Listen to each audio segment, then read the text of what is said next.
Okay, Alan Holt tracking our forecast. So admittedly, I've been looking at the temperature today, and I've been saying, okay, the temperature doesn't, I mean, you're right. The number itself is not oppressive. Yeah. But boy, you step out there and you say, something doesn't add up. It's the humidity. Yeah. We can't evaporate our sweat.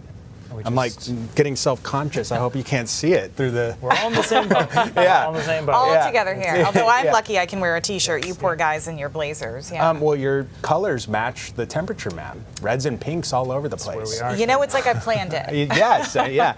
I'm going to keep hitting this list, the heat safety tips, because we've probably got a lot of people visiting thinking, oh, we're going to Maine. It's going to be nice and cool up there, refreshing. Not this time around, heading into 4th of July. Staying hydrated is the number one thing. You've got to replace what you lose, all that sweat that you're going to be doing if you're out and about. Hats. Wear light colors. That helps reflect some of the sun's energy. Put the sunscreen on and reapply it if you're spending a lot of time outside. And don't forget to check that back seat. It can be very dangerous in a parked car left out in the sun.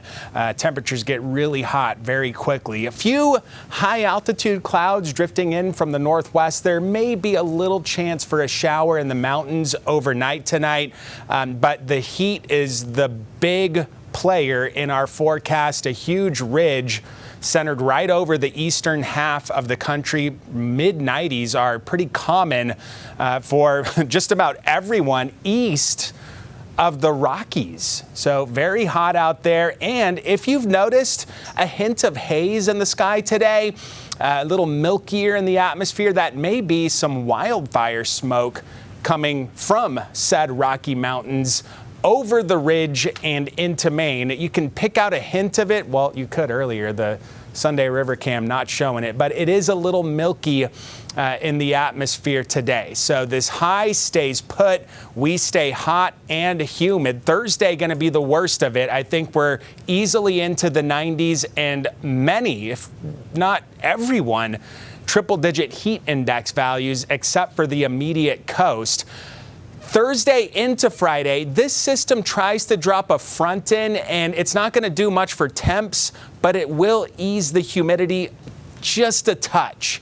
Not completely gone, but just a little less humidity for Friday. Saturday the 4th, a system works through. It does bring a chance for some passing showers or thunderstorms. This will mark the transition out of the high heat and humidity and into some relief heading into Sunday and early next week. So the highs way up. This is record challenging heat, upper 90s, and it's not necessarily that, but it's compounded with the high dew point values. It's going to put the heat index, I wouldn't be surprised to see a 110 plus number on the map somewhere tomorrow afternoon.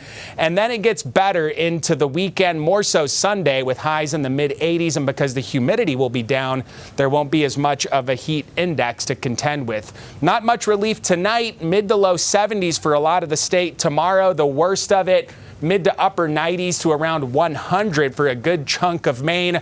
That's going to be record challenging, if not breaking heat headed our way tomorrow. Out on the water, decent day, 3 to 5 foot seas with the southwest wind, 5 to 15 knots.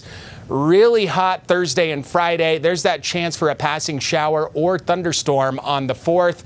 Again, that rain chance, though, represents the beginning of this change into more of a typical pattern where it's mid to low 80s, not mid to upper 90s and triple-digit heat index values. Yeah. So, yeah. Typical sounds good for next week. Yeah. Alan, thank you. You're welcome.